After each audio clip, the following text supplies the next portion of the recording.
Gostaria que você abrisse em Mateus capítulo 24. Nós vamos começar a abordar a partir de hoje a grande tribulação. Jesus falou sobre a grande tribulação, e enquanto você está buscando aí sobre a grande tribulação, eu quero dizer que existem muitos textos sobre este assunto, sobre a grande tribulação. Em Isaías nós temos muitos textos, Sofonias, Ageu, Malaquias. Depois eu vou dar todos esses textos para aqueles que gostam de examinar com mais profundidade a palavra de Deus. E hoje nós vamos começar a falar sobre a grande tribulação. Esse é um dos assuntos mais pesados nessa ministração sobre a segunda vinda de Cristo, porque Jesus vai voltar. E depois que ele voltar e levar a igreja, vai ocorrer aí o período que a Bíblia chama de grande tribulação. Eu não gostaria que nenhum dos que me ouvem nesta noite, e que me ouvirão também, se Deus o permitir, nas próximas ministrações sobre este assunto, eu não gostaria que nenhum dos que me ouvem, inclusive pelas fitas, ficasse para a grande tribulação. Porque vai ser um período sem paralelo. Nunca houve, nem jamais haverá um período semelhante a este.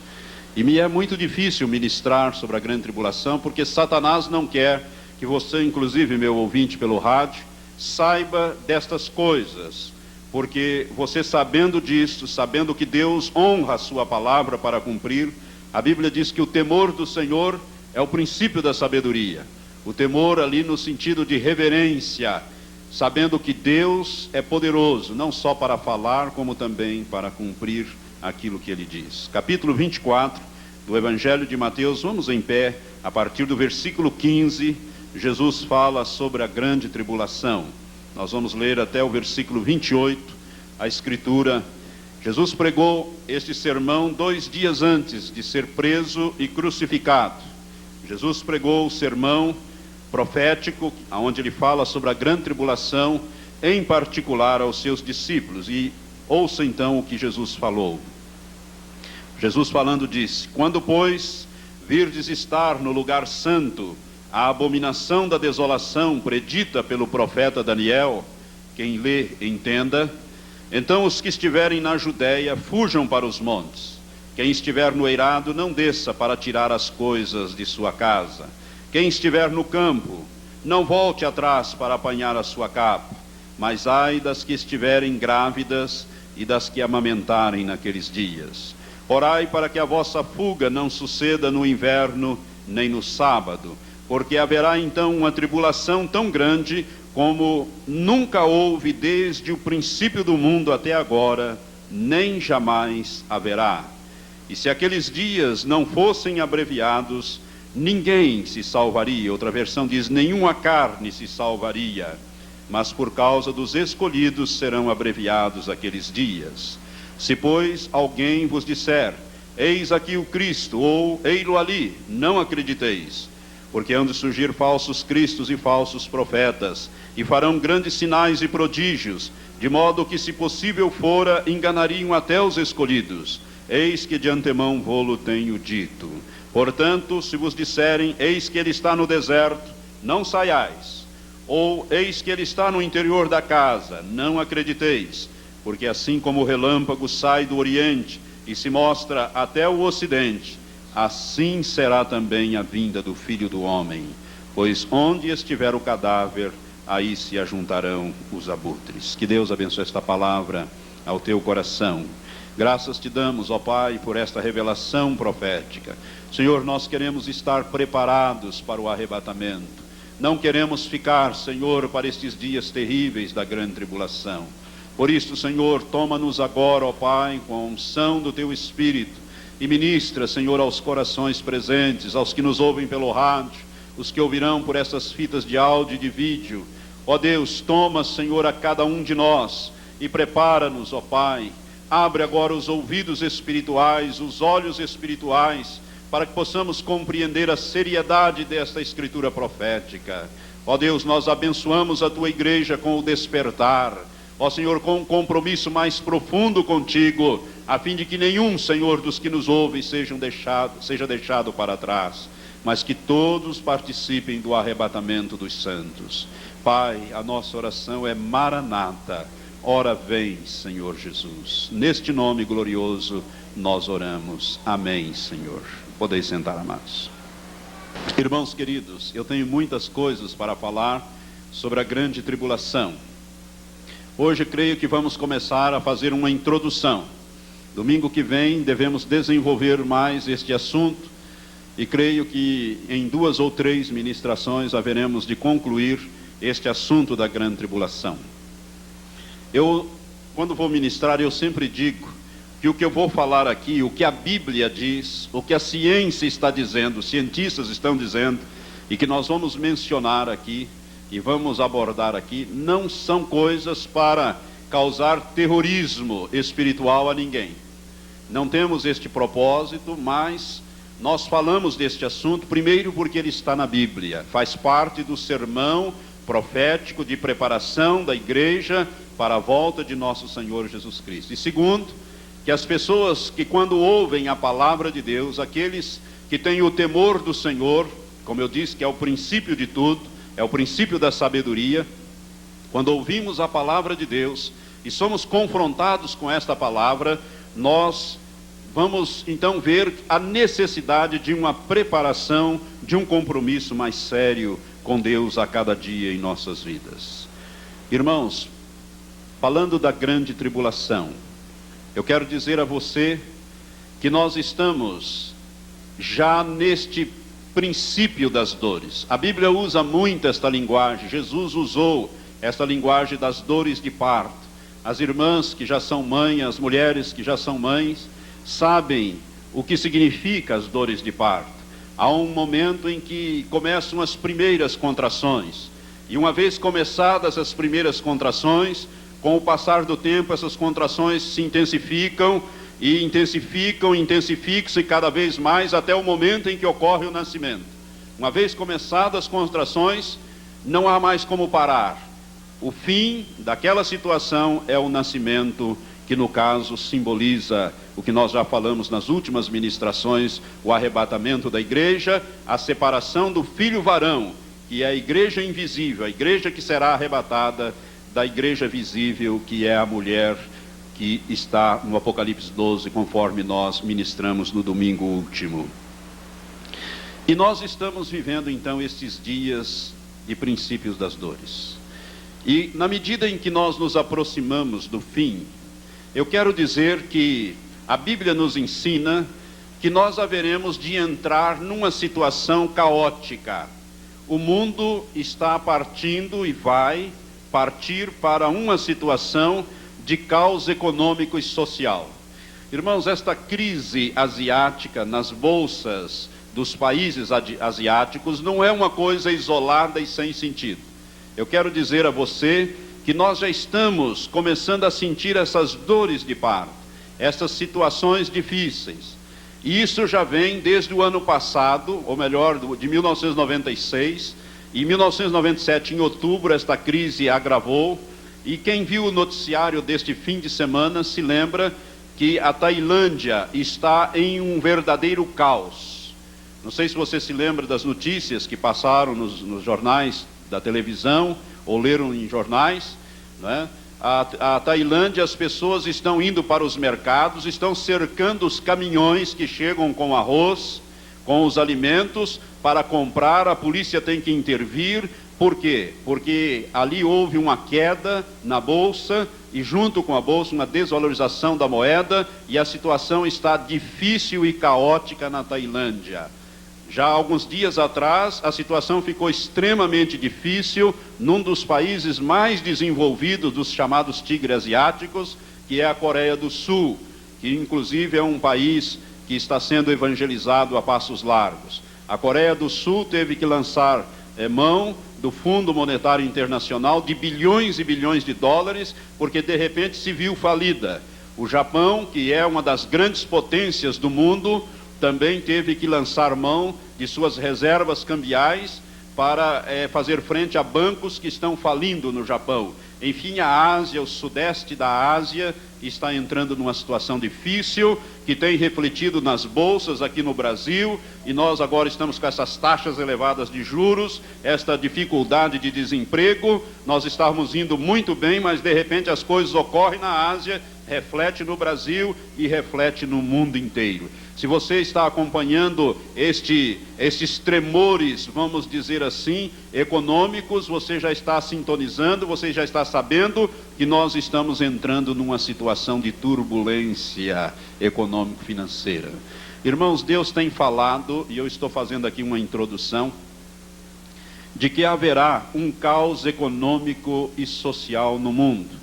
Este caos é necessário para que desta situação caótica, difícil, suba o anticristo, aquele que as multidões, as nações vão aceitar e aclamar e passar o governo para ele e deixar que ele reine e governe com poder total.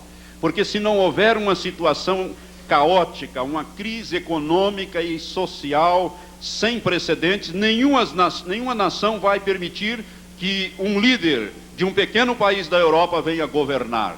Você acha que os Estados Unidos vai permitir que um estrangeiro governe lá?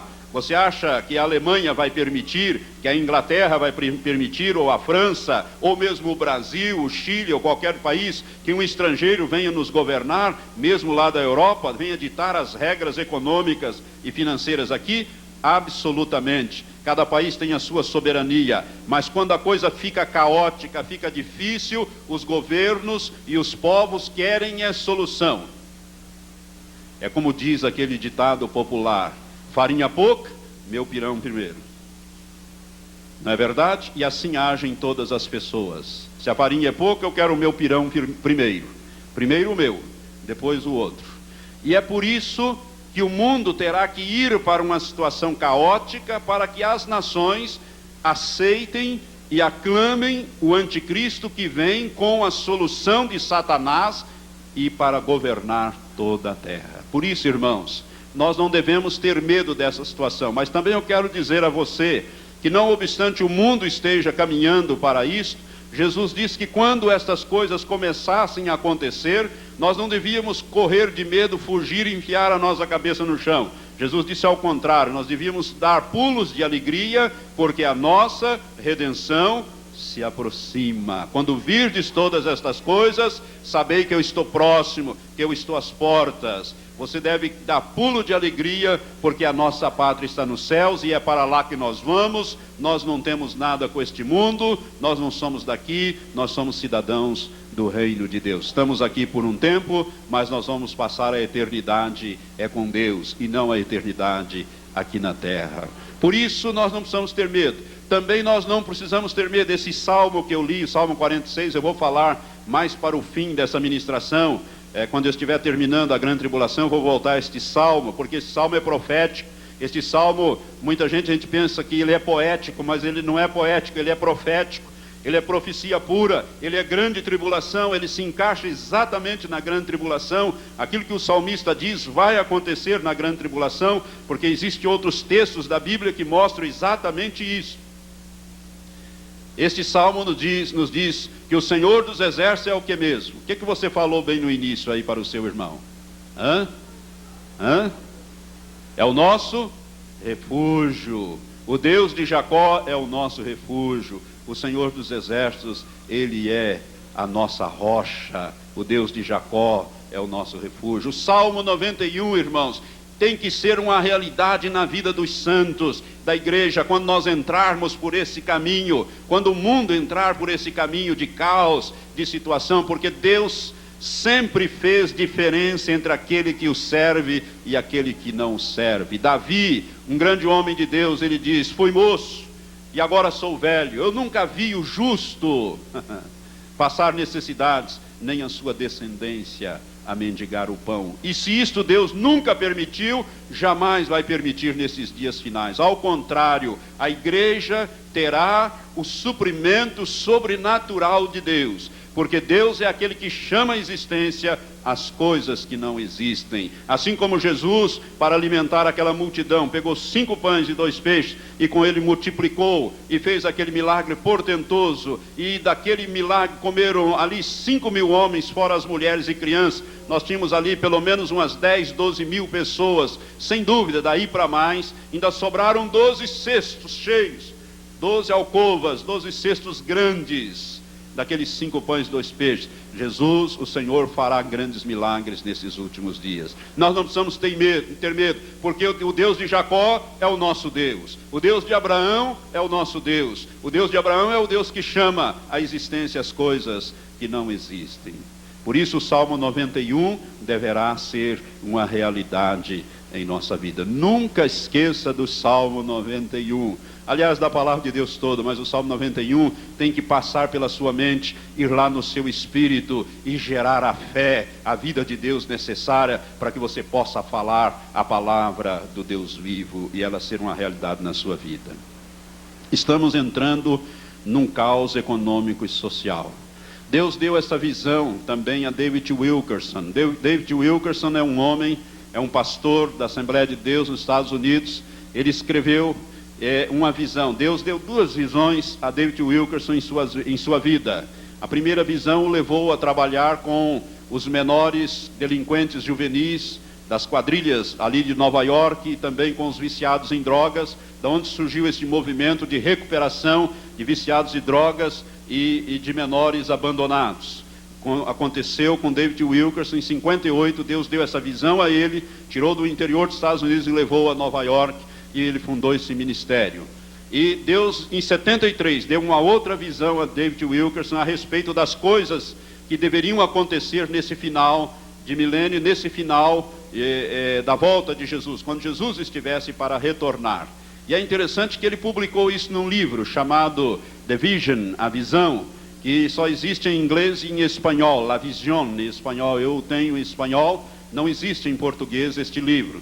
Mas ele publicou esta visão que Deus deu a ele, uma visão tremenda, e ali nesta visão que Deus deu em abril de 73, Deus mostrou a ele que ele ia derrubar a cortina de ferro do comunismo e a cortina de bambu para que penetrasse o evangelho nos países comunistas. Em 73 ele publicou isto, irmãos.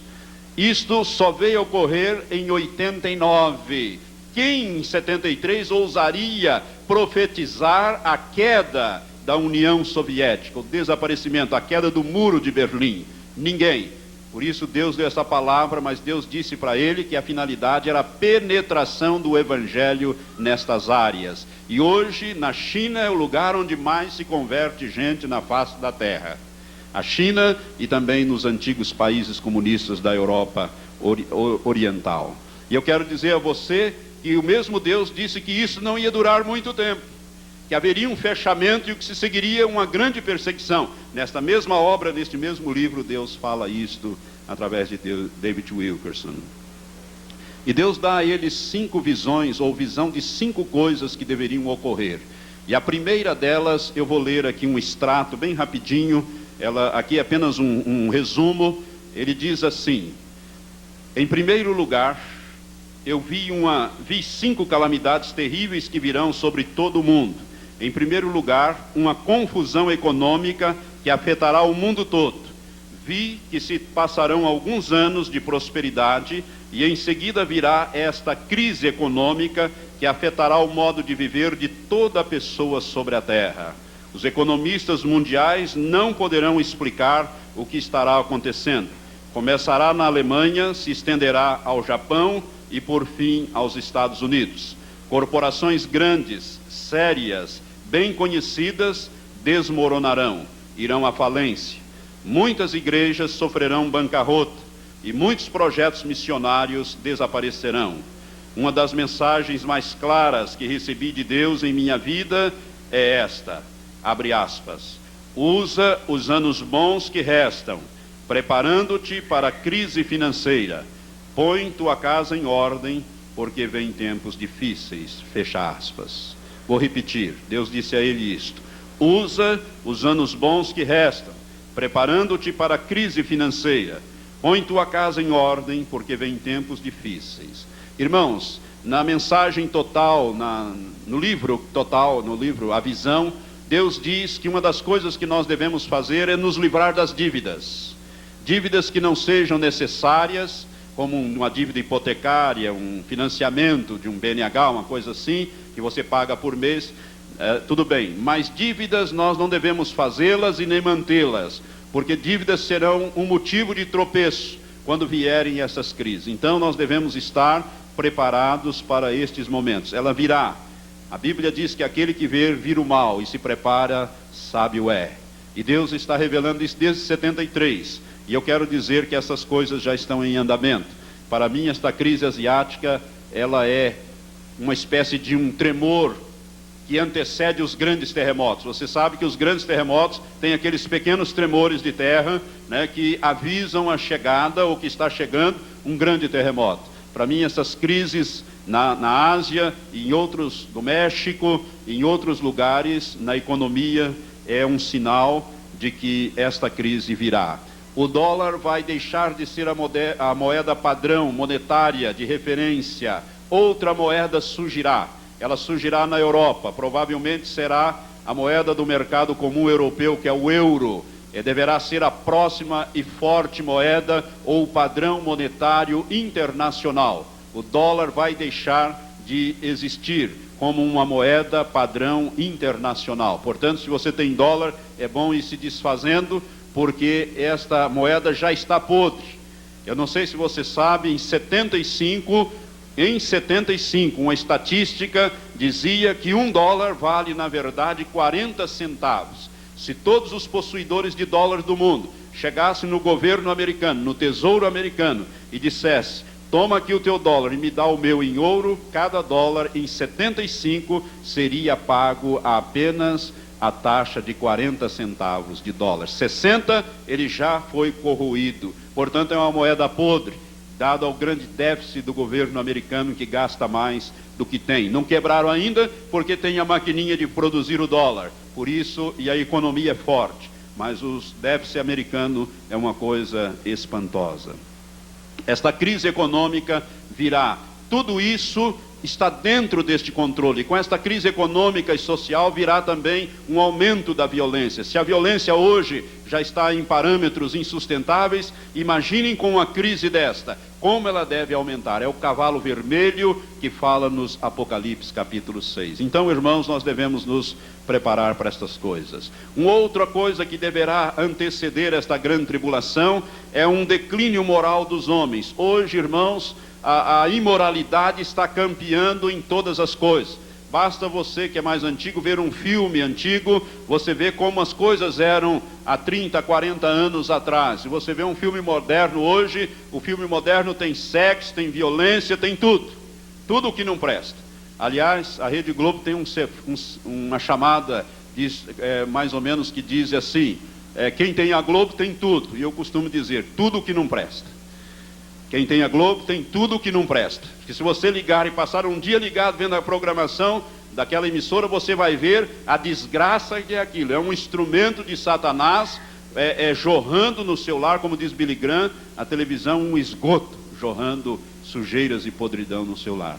Isto é o que está acontecendo. Então hoje há um declínio moral. Se nós olharmos para a Bíblia, você vai ver em 2 Timóteo capítulo 3, exatamente o retrato de hoje. Eu não vou ler para nós ganharmos um pouco mais de tempo, mas depois você pode ler na sua casa, 2 Timóteo capítulo 3, você vai ver ali, a partir do versículo 1 até o versículo 5, o retrato atual da nossa sociedade, conforme a Bíblia diz que nos últimos dias, diz ali, viriam tempos penosos, tempos trabalhosos, porque os homens seriam amantes de si mesmos, arrogantes, enfim, uma série de coisas mencionadas ali, como também em Romanos capítulo 1, a partir do versículo 18 até o versículo 32, nos mostra também os dias que correm, o homossexualismo, o lesbianismo, né, essa podridão, a AIDS inclusive está ali, de uma certa forma relatada em Romanos capítulo 1, versículo 18 ao versículo 32, quando Deus então permite essas coisas,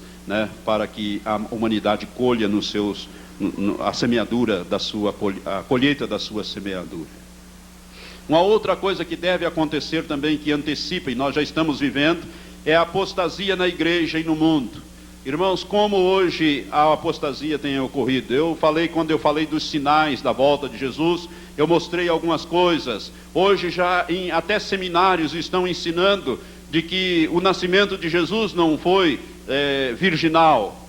Ora, se Jesus não nasceu da Virgem Maria, não foi gerado pelo Espírito Santo, foi gerado por José, então ele era um homem pecador como nós, ele era um mentiroso, ele não poderia dizer: quem dentre vós me acusa de pecado? Não é? Jesus então seria uma fraude, e se ele era uma fraude, nós estamos perdidos, irremediavelmente perdidos. O cristianismo é uma fraude, e essas coisas têm sido ensinadas em igrejas e em seminários. São apostasia. Apostasia é negar a fé para estes últimos dias. E uma das outras coisas também que está nesse contexto dos princípios das dores que nós estamos vivendo é a formação da igreja mundial cristã só no nome, através do ecumenismo. Este movimento do ecumenismo, ele vai ganhar força. Existe um embrião da formação dessa igreja, que é o Concílio Mundial de Igrejas, com sede em Genebra, na Suíça. E esse Concílio Mundial de Igrejas se propõe a unir todas as igrejas, todas as religiões, melhor dizendo, da face da terra. O cristianismo, tanto o catolicismo como o protestantismo, a igreja grego-ortodoxa, que são religiões ditas cristãs, como também o hinduísmo, o shintoísmo, o budismo e todos os ismos que existem por aí, num saco de gato, né? Isto aí é um embrião de uma igreja universal, cristã, mundial, só no nome.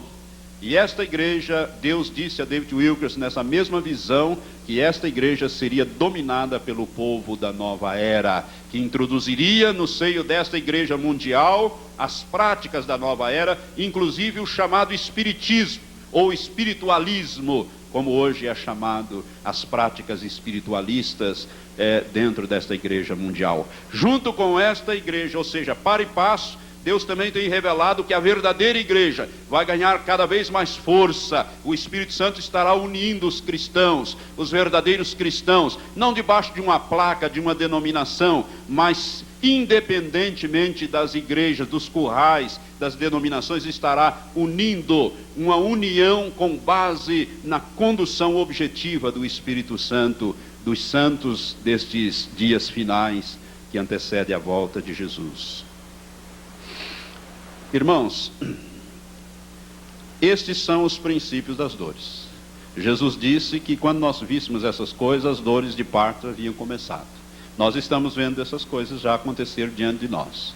Agora, as dores de parto, que vai culminar com a separação da igreja que sobe, da igreja que fica, do filho varão que é levado e da mulher simbolizada ali no Apocalipse 12, que são aqueles que ficam para trás, ela vai se intensificar mais quando o anticristo aparecer no cenário mundial. Então, as dores de parto vão se intensificar a partir do momento que houver a formação de um governo mundial do anticristo a partir do mercado comum europeu. Eu já falei sobre este assunto quando eu falei sobre o anticristo. Eu mostrei os 15 países e que no final serão 10, no seu estágio final serão 10, e o anticristo vem de um pequeno país ali na Europa. Ele provavelmente será um primeiro-ministro, um chefe de governo ali da Europa, um homem poderoso, completamente diferente de qualquer outro homem, né? Um homem que traz a sabedoria de Satanás. Satanás dará a ele o seu trono, ele dará a ele a sua sabedoria, ele dará a ele o seu poder e grande autoridade. Então esse pequeno chifre de Daniel, capítulo 7, versículo 8, ele vai surgir ali na Europa. Quando ele surgir, nós podemos saber que as dores de parto vão se intensificar. A primeira coisa que ele vai fazer é um tratado de paz com Israel. Agora nós voltamos então às 70 semanas proféticas que eu já ministrei. Quando o anjo revela ali as 70 semanas de anos proféticas, ele divide em 3 partes. A primeira parte, 7 semanas ou 49 anos. A segunda parte, 62 semanas ou 463 anos, somando as duas dá 483 anos ou 69 semanas. Fica uma para trás. Esta, Deus fez abrir um parênteses, eu já expliquei isso, e inaugurou a era da igreja. que é o período da graça. Como isso está terminando, Deus vai voltar a tratar com o povo de Israel naquela semana que ficou para trás. E a Bíblia diz que o anticristo fará um tratado de paz com os governantes de Israel e com o povo de Israel. Ali em Daniel capítulo 9, versículo 26 e 27. E ele fará esse tratado de paz. Quando ele fizer esse tratado de paz, preste atenção nisso mais uma vez, você que não me ouviu das outras vezes. Eu vou te dar uma chave aqui para você perceber as coisas no mundo profético, no mundo espiritual. O homem que estiver governando a Europa, a Confederação de Nações ou a Comunidade Europeia, e fizer um tratado de paz e proteção com Israel depois da invasão da Rússia a Israel, Gog e Magog, que eu também já ministrei, para proteger Israel e autorizar a reconstrução do templo em Jerusalém, o terceiro e último templo, que ele mesmo vai profanar. O homem que fizer esse tratado de paz, este homem é o anticristo. Para nós, isto vai ficar fácil. Nós vamos identificá-lo facilmente. A partir dali, podemos botar o olho nele, porque sabemos que ele é o anticristo. Ele vai fazer esse tratado de paz. Irmãos, quando ele fizer esse tratado de paz para durar 7 anos, ele mesmo vai quebrar, a Bíblia diz, em Daniel 9, 27, que ele vai quebrar esse tratado de paz na metade da semana, ou seja, 3 anos e meio depois. Quando ele quebrar esse tratado de paz, ele inaugura este período da grande tribulação. A partir dali começa a grande tribulação, que vai durar os 3 anos e meio finais deste período maior de 7. No final desses 7 anos, Jesus virá em poder e grande glória com a igreja, com os anjos, e todo olho o verá, e se travará a batalha do Armagedon, que nós vamos abordar mais para frente no final desses estudos. No final, então, destes 7 anos. Mas na metade desse período último de 7 anos do governo do homem sobre a face da terra, o mundo não vai acabar no final dos 7 anos, presta atenção nisso. É Jesus que virá e implantará o seu reino, o seu governo durante o milênio, ou o governo milenial na terra. Jesus governará a partir da cidade de Jerusalém. Aleluias. Então, preste atenção, as dores de parto vão intensificar quando este homem surgir ali, fazendo um tratado de paz com Israel. Imediatamente começam a atuar as 2 testemunhas. Os irmãos se lembram quando eu ministrei sobre as 2 testemunhas? Eles vão começar exatamente quando o anticristo assinar esse tratado de paz. As 2 testemunhas serão 2 pedras no sapato do anticristo e vão começar a trazer os juízos de Deus sobre a terra. A igreja ainda está aqui, a igreja está aqui, a igreja vai ser selada, guardada, protegida. É aí que vai aplicar o Salmo 91, que Deus disse: 1000 cairão ao teu lado, 10.000 à tua direita, somente com os teus olhos olharás e verás a recompensa dos ímpios. Porquanto fizeste do Senhor o teu refúgio, e do Altíssimo a tua habitação, nenhum mal te sucederá, nenhuma praga chegará à tua tenda. Por quê? Porque aos seus anjos dará ordem a teu respeito para que te guarde. Eles te sustentarão nas mãos para que não tropeces em nenhuma pedra. É o Salmo 91, quando então nós vamos estar neste período aqui de preparação da igreja. E o que vai acontecer é que é bem no meio deste período final de 7 anos, a igreja será arrebatada. Amém? Nós já falamos disso nas últimas ministrações. Quando a igreja for arrebatada, começa então a grande tribulação. A igreja não passará pela grande tribulação, só que a grande tribulação não vai durar 7 anos. A grande tribulação é 3 anos e meio. E eu vou provar isto agora dentro da Bíblia, usando a Escritura Sagrada, a palavra de Jesus e a profecia de Daniel. Agora você vai entender por que a grande tribulação vai durar 3 anos e meio. Por que eu estou insistindo tanto nisso? Porque quase a totalidade dos teólogos, principalmente os pentecostais, ensinam que a grande tribulação é 7 anos. E que quando o anticristo fizer o tratado de paz, nós vamos ser retirados para fora. Irmão, não é assim.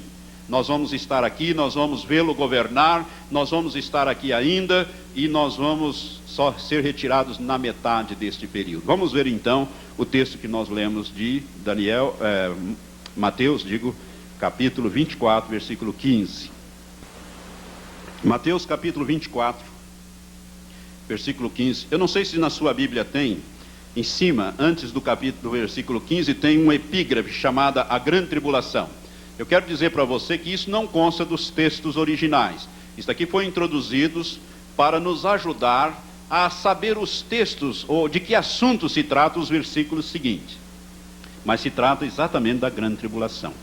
Então vamos ver novamente. Jesus disse assim: quando, pois, virdes estar no lugar santo a abominação da desolação predita pelo profeta Daniel, quem lê entenda, então os que estiverem na Judéia fujam para os montes, quem estiver no eirado não desça para tirar as coisas da casa, e quem estiver no campo não volte atrás para apanhar a sua capa, ai das que estiverem grávidas, as que amamentarem naqueles dias, e etc e tal. E o versículo 21, Jesus diz: porque haverá então uma tribulação tão grande como nunca houve desde o princípio do mundo até agora, nem jamais haverá. Quando é que começa a grande tribulação? Nos dizer de Jesus: quando estiver no lugar santo a abominação da desolação predita pelo profeta Daniel, começa a grande tribulação. Não é isso que ele está dizendo? Em outras palavras? É ou não é? Ele está dizendo exatamente, quando estiver no lugar santo, a abominação predita pelo profeta Daniel, então, quem estiver no telhado não desça para tirar as coisas, ou seja, fuja, porque vai acontecer uma tribulação tão grande como nunca houve, nem jamais haverá desde que há homens sobre a face da terra. Então a grande tribulação, nos dizeres, nas palavras de Jesus, ela começa exatamente quando o povo vê que vai estar no lugar santo a abominação da desolação. Como é que nós vamos saber? Jesus diz: quem lê entenda. Está previsto lá no livro de Daniel. Jesus joga lá para o livro de Daniel. Ele diz: prevista lá ou predita lá no livro de Daniel. Quem lê entenda.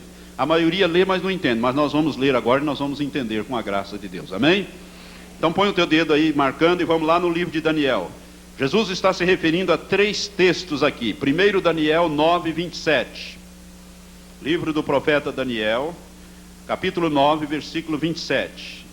É o primeiro texto que Jesus está se referindo. Aqui nós temos a revelação das 70 semanas.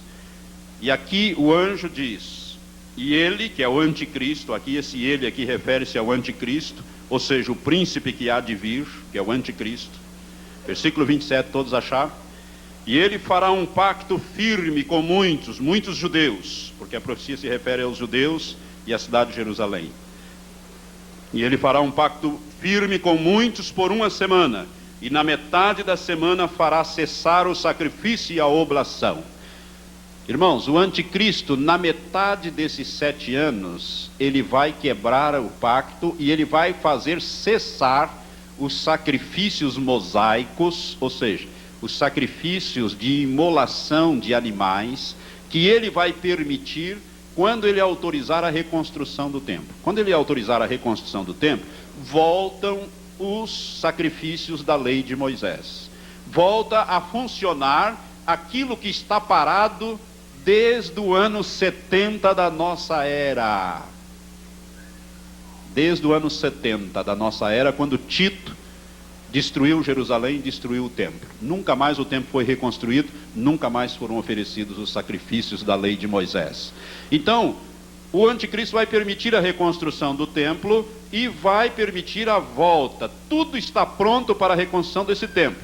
Eu já disse isso. As pedras foram lavradas e trazidas da Califórnia, estão em Jerusalém. As colunas estão prontas, as vestes sacerdotais estão prontas.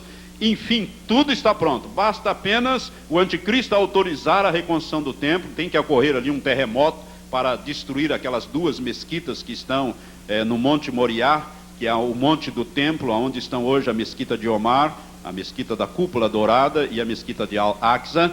Então alguma coisa vai acontecer ali, um terremoto, alguma coisa, uma bomba, não sei bem, um avião jogando uma bomba, não sei bem o que vai acontecer. Alguma coisa vai acontecer, mas o anticristo vai autorizar a reconstrução do templo. Volta os sacrifícios da lei de Moisés. Mas na metade desse período, desses 7 anos, desse tratado de paz, ele vai interromper. Vamos agora ao segundo texto que nos fala disso. Capítulo 11, versículo 31 de Daniel ainda.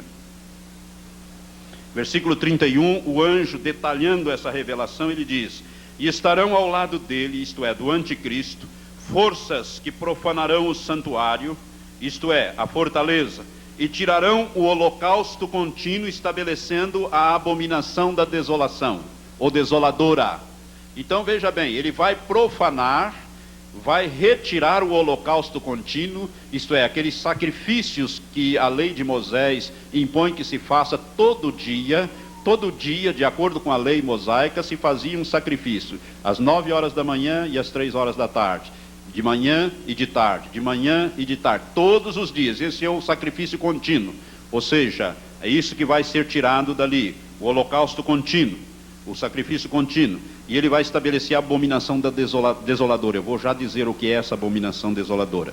Este é o segundo texto. O terceiro está aqui em Daniel, capítulo 12, versículo 11. Na mesma página, praticamente. Versículo 11, o anjo, dando os retoques finais nessa revelação a Daniel, ele diz: e desde o tempo em que o holocausto contínuo for tirado e estabelecida a abominação desoladora, haverá 1290 dias. Ou seja, no final desses 1290 dias, Jesus volta em poder e grande glória. Deus não deixa a gente no escuro. Deus mostra a palavra profética. Vamos ver agora o que é essa abominação desoladora. Essa abominação desoladora, irmãos, nada mais é do que a pessoa do anticristo e no templo exigindo ser adorado como Deus. 2 Tessalonicenses, capítulo 2, em diante. Novo Testamento, pode deixar Daniel lá, vamos em 2 Tessalonicenses, capítulo 2. O apóstolo Paulo, pelo Espírito Santo, escrevendo sobre esta situação da manifestação do anticristo, ele diz a partir do versículo 3, vou ler a partir do versículo 3, vamos pegar desde do versículo 1 do capítulo 2, diz assim: ora, quanto à vinda de nosso Senhor Jesus Cristo e a nossa reunião com Ele. O que é a nossa reunião com Ele? O arrebatamento, não é verdade? A nossa reunião com Jesus é o arrebatamento. Quanto à vinda de nosso Senhor Jesus Cristo e a nossa reunião com Ele, rogamos, irmãos, que não vos movais facilmente do vosso modo de pensar, nem vos perturbeis, quer por espírito, quer por palavra, quer por epístola, como enviada de nós, como se o dia do Senhor já estivesse perto. Ninguém de modo algum vos engane, porque isto que Paulo se refere é a vinda de nosso Senhor Jesus Cristo e a nossa reunião com Ele, ou seja, o arrebatamento. Porque isto é, o arrebatamento, não sucederá sem que primeiro venha a apostasia e seja revelado o homem do pecado, o filho da perdição, aquele que se opõe e se levanta contra tudo o que se chama Deus ou é objeto de adoração, de sorte que se assenta no santuário de Deus, apresentando-se como Deus. Este é o abominável da desolação, predita pelo profeta Daniel, no capítulo 9, versículo 27, no capítulo 11, versículo 31 e capítulo 12, versículo 11. Jesus estava se referindo a este acontecimento futuro.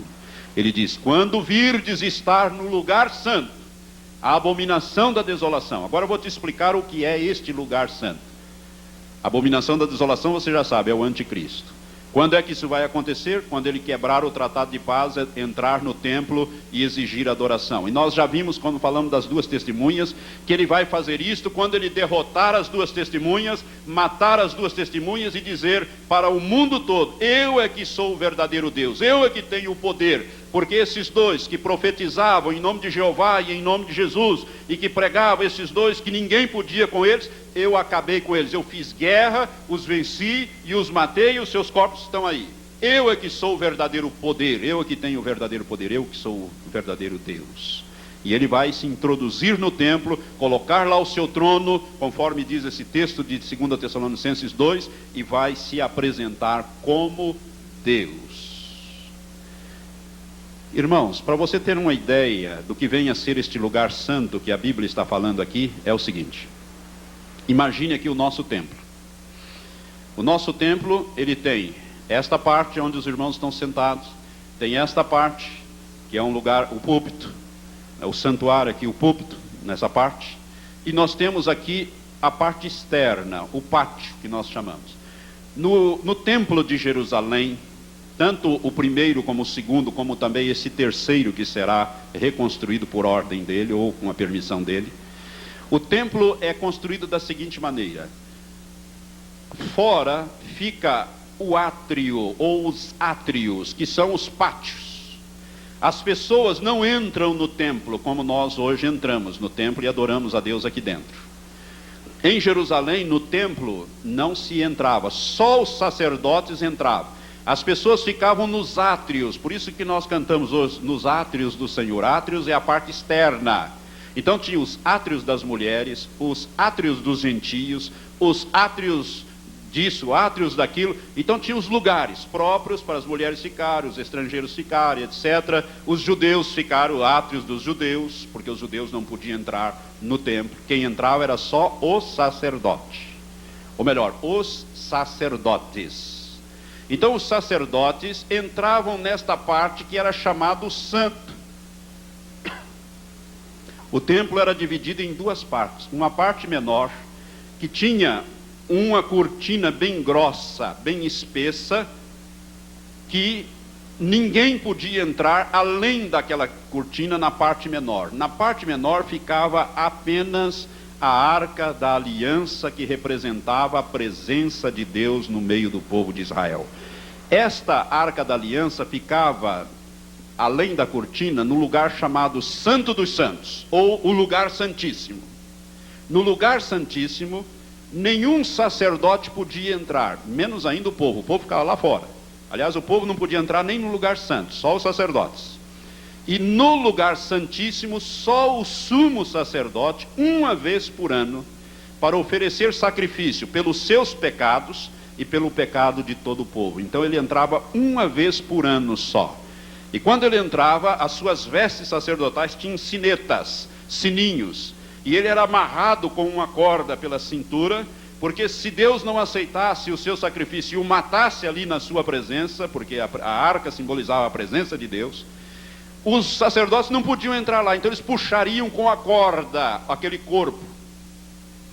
Só uma vez por ano ele podia entrar no Santo dos Santos.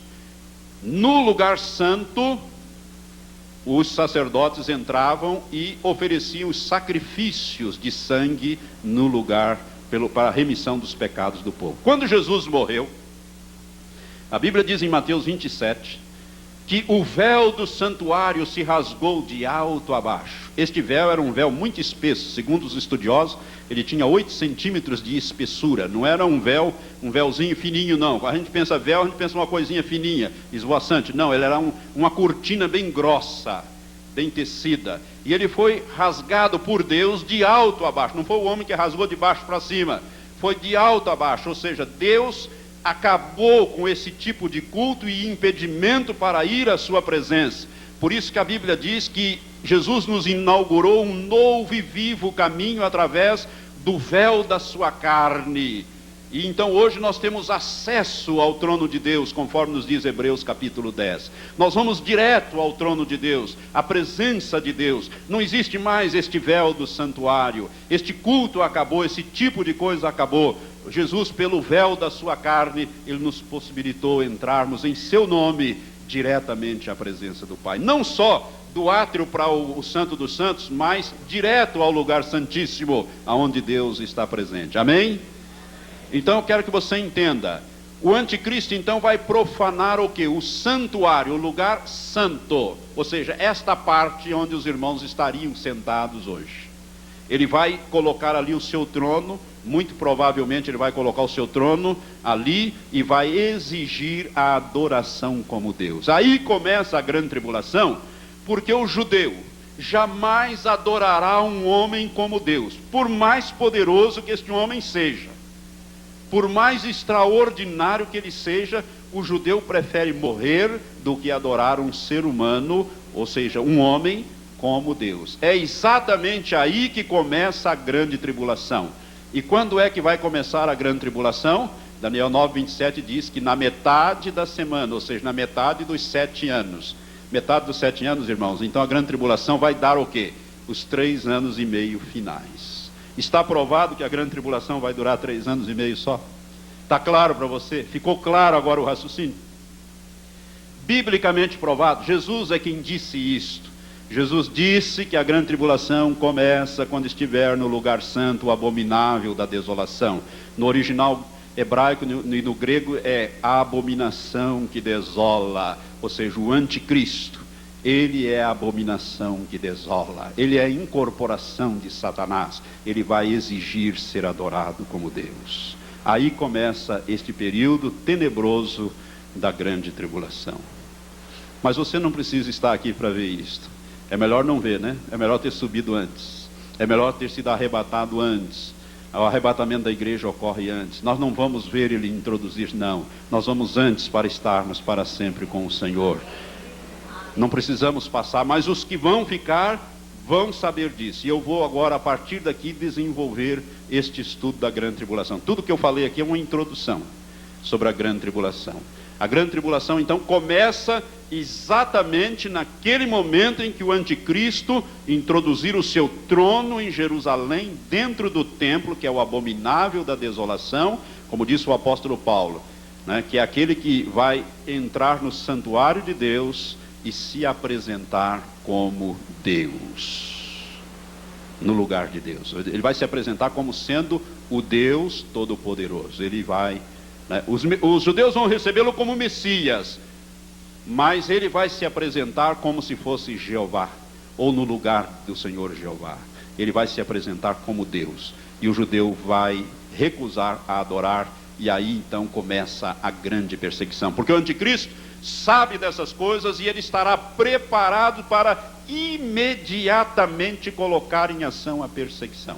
Mesmo porque agora não há mais impedimento. A igreja já foi, o Espírito Santo que detém o maligno, conforme nos diz, é colocado de lado, e ele então assume poder total durante 42 meses ou 3 anos e meio finais, que é o período da chamada grande tribulação, período que nunca houve nem jamais haverá na face da terra.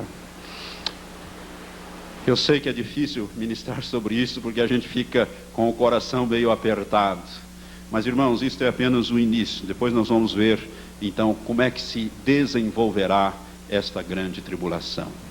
Eu quero dizer a você, meu amado, você não precisa estar aqui, você não precisa ir lá para ver, não precisa participar disso. Você pode estar preparado e ser levado antes que a grande tribulação comece, porque a igreja não passará pela grande tribulação. A Bíblia diz que Deus faz essa diferença. A igreja não foi destinada à ira. Agora sim, nesse período, é o período que a Bíblia chama de o dia do juízo de Deus.